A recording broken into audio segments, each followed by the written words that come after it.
안녕하십니까. 3월 1일 금요일 말씀 묵상 함께 시작하겠습니다. 오늘도 주님께서 우리에게 크신 은혜를 주시고 평안으로 함께하여 주시기를 기도하고요. 또 이번 연휴 기간 가운데 하나님을 기억하고 말씀 가운데 거하시는 귀한 성도님들 다 되시기를 기도합니다. 오늘 본문은 누가복음 10장 1절에서부터 16절까지 말씀이고요. 예수님께서 70인을 파송하시는 모습을 볼 수 있는데 12제자를 파송하시는 모습과 이 70인을 파송하는 모습이 매우 비슷하거든요.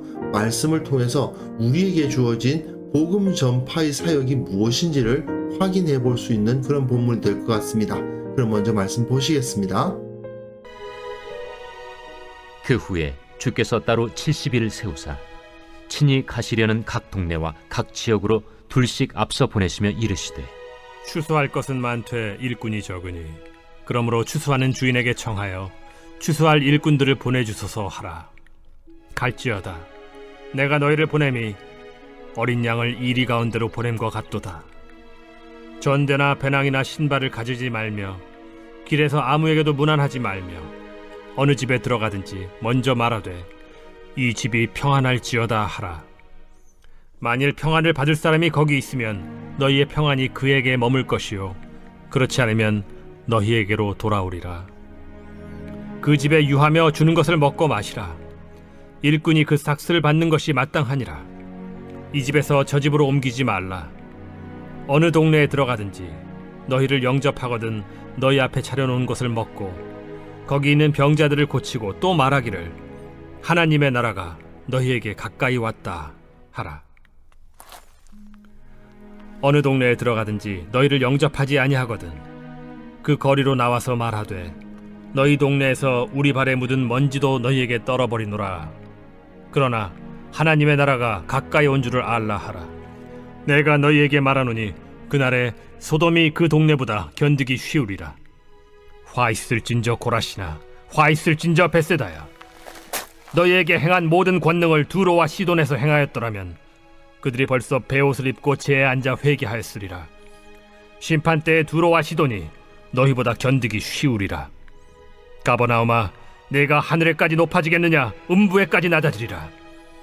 너희 말을 듣는 자는 곧 내 말을 듣는 것이요 너희를 저버리는 자는 곧 나를 저버리는 것이요 나를 저버리는 자는 나 보내신 이를 저버리는 것이라. 우리는 지금 예수님께서 예루살렘으로 행하시는 그 길이 시작되는 부분을 읽어가고 있죠. 그 가운데서도 9장에서는 제자도가 어떤 성격을 가지고 있느냐. 결국 세상은 제자들을 배척하겠지만 그 가운데서 두려움 없이 복음을 전하는 삶을 살아가는 것이고 머리 둘 곳 없는 주님. 그러나 그분을 따르는 것이 세상에서 가장 중요한 것이고 우리는 쟁기를 잡고 뒤를 돌아보지 않는 오직 앞을 바라보며 나아가는 그 삶을 살아야 된다. 이것을 확인하였습니다. 이제 오늘 본문에서는 이 70인의 선교 이야기를 통해서 결국 세상에서 그리스도인들이 어떤 모습으로 살아가야 되는가를 보여준다고 할 수 있어요. 결국 이 부분은 9장 51절부터 10장 24절까지가 전체 이 여정 본문의 서론이라고 할 수도 있겠죠. 그런데 이 70인의 선교는 9장 1절에서부터 5절 사이에 나오는 12제자, 사도들을 보내시는 본문과 굉장히 많은 연관성을 가지고 있습니다. 그래서 9장 앞부분과 한번 연결시켜서 읽어보는 것이 아무래도 유익합니다.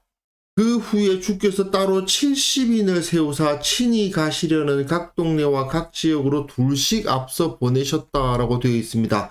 사본에 따라서 이걸 72인이라고 써놓은 곳도 있습니다.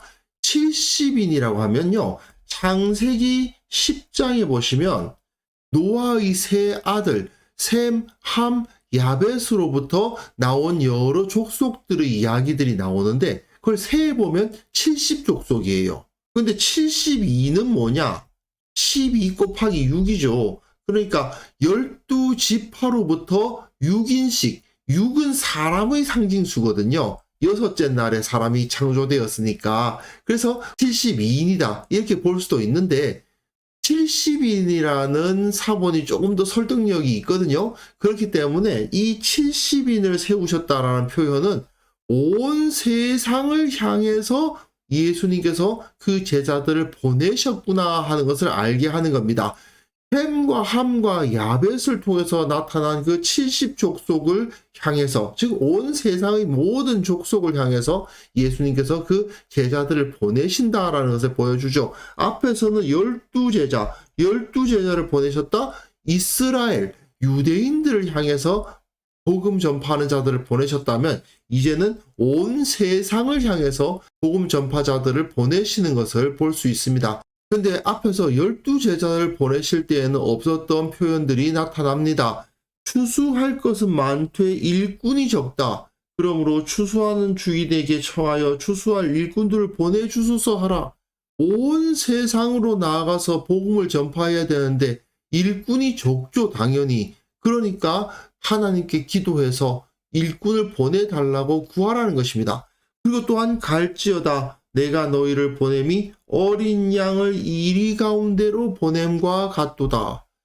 유대인들 사이로 보냄을 받는 것은 그렇게 큰 충격을 받을 만한 이야기가 아니지만 이제 이들이 세상 가운데에서 믿지 않는 불신자들 가운데, 이방인들 가운데로 나아가는 것을 보여주는 거 아닙니까? 그렇다면 이들의 모습은 정말 어린 양이 이리 가운데 들어가는 것과 마찬가지 모습을 보여주고 있다고 할 수 있습니다.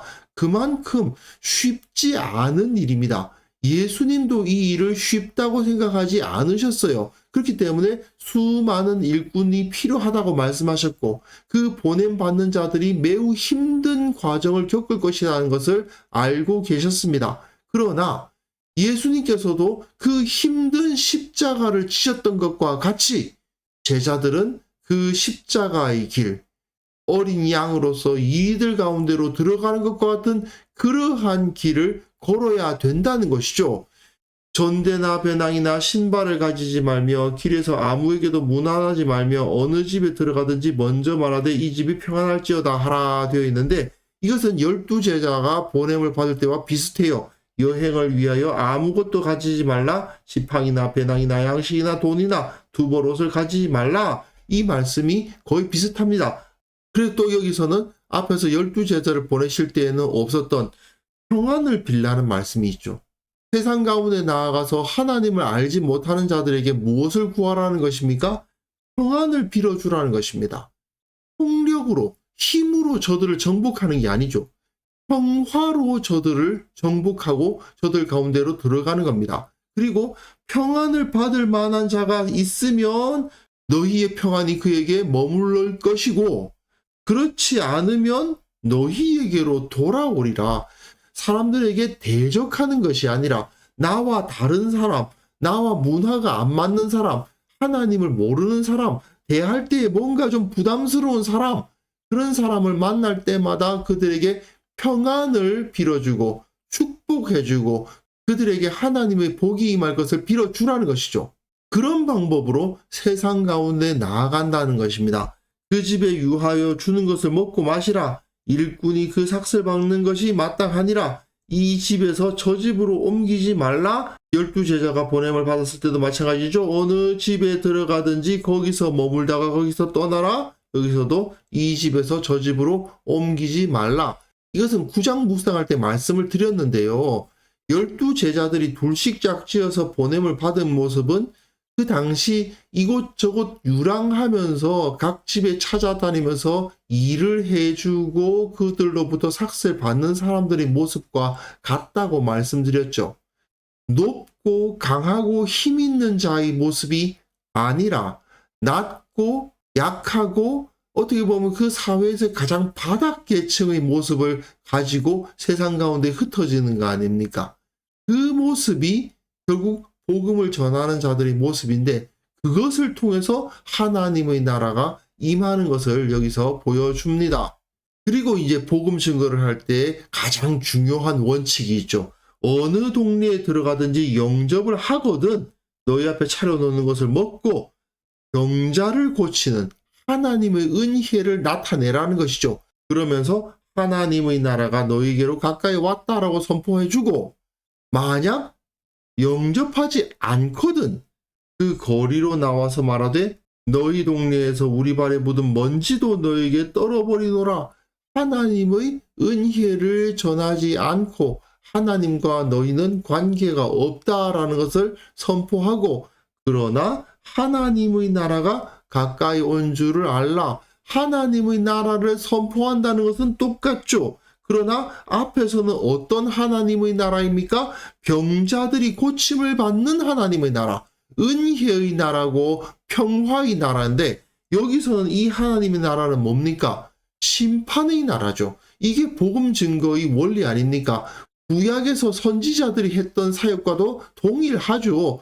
그 복음을 받아들이는 자는 복을 받을 것이고 받아들이지 않는 자는 심판을 당할 것입니다. 12제자가 보냄을 받았을 때하고 똑같은 원리가 또한 여기서도 나타나고 있죠.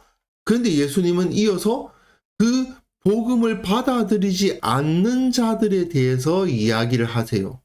내가 너에게 말하노니 그날에 소돔이 그 동네보다 견디기 쉬우리라. 예, 하나님의 나라가 선포됩니다. 심판의 하나님의 나라가 선포되는데, 예수님도 고라신, 벳세다, 가버나움에서 사역을 하셨지만 그들이 예수님을 받아들이지 않았구나 하는 것을 알게 되죠.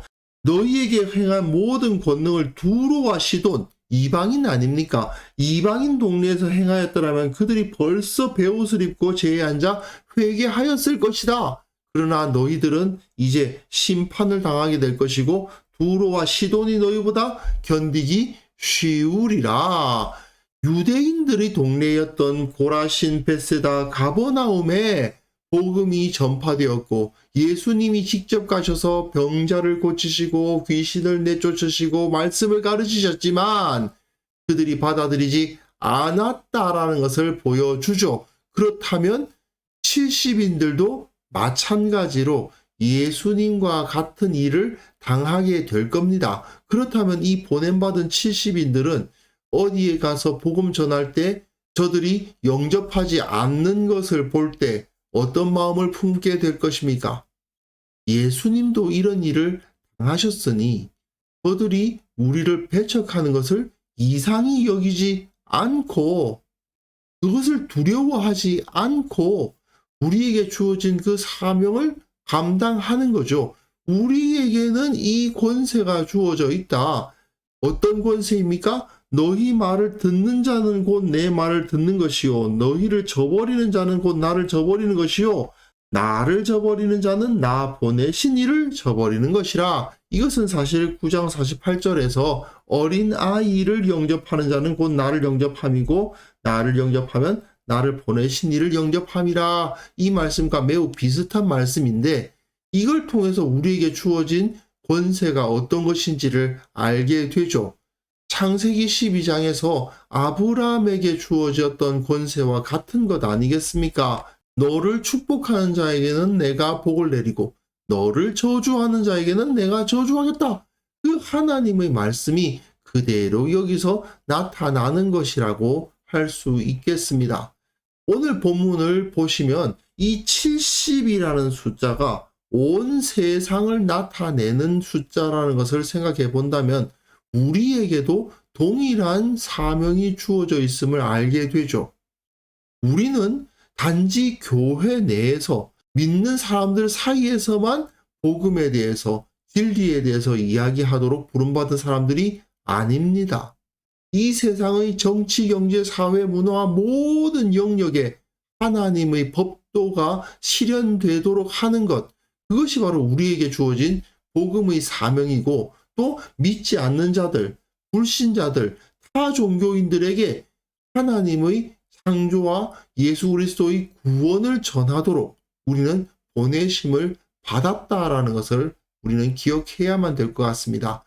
사실 신앙을 우리의 일상 가운데 적용하려고 하다 보면 이전까지는 익숙했던 그 환경이 갑자기 이리때로 변하는 경우를 경험하게 되기도 합니다. 지금까지는 내가 너무 편안했는데 내 입에서 복음이 나가니까, 내 행동이 예수님의 행동이 되니까 갑자기 세상이 나를 적대시하는 그런 경험을 하게 될 수도 있죠. 하지만 우리는 그것을 두려워해서는 안 됩니다. 주님께서도 똑같은 일을 당하셨고요.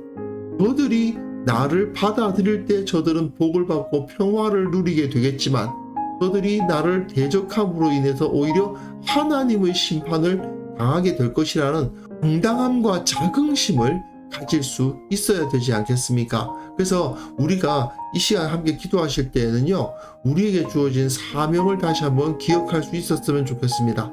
세상 가운데 복음 전하기를 두려워하지 않게 하시고, 우리 교회 모든 성도들이 자기가 처한 자리에서 복음 전하기를 기뻐하는 자들이 되게 하여 주옵소서. 함께 기도하는 시간 가졌으면 합니다.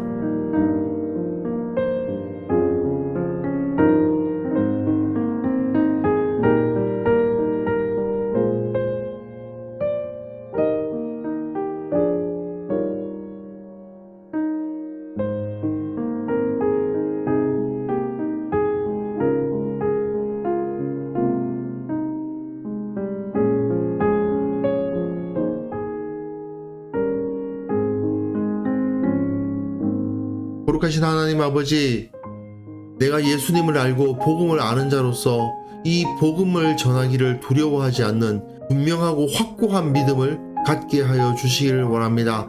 세상 가운데 예수 그리스도의 복음이 유일한 소망임을 확신하게 하시고, 그것을 전함으로 말미암아 저들에게 평안을 끼치고 세상을 변화시키는 능력을 내가 갖게 하여 주옵소서. 우리 교회 모든 성도들이 그 사명을 감당함으로 말미암아 하나님의 권세, 예수 그리스도의 권세를 발휘하고 그것을 통해서 기쁨으로 주님을 높이는 그런 역사를 경험하게 하여 주옵소서.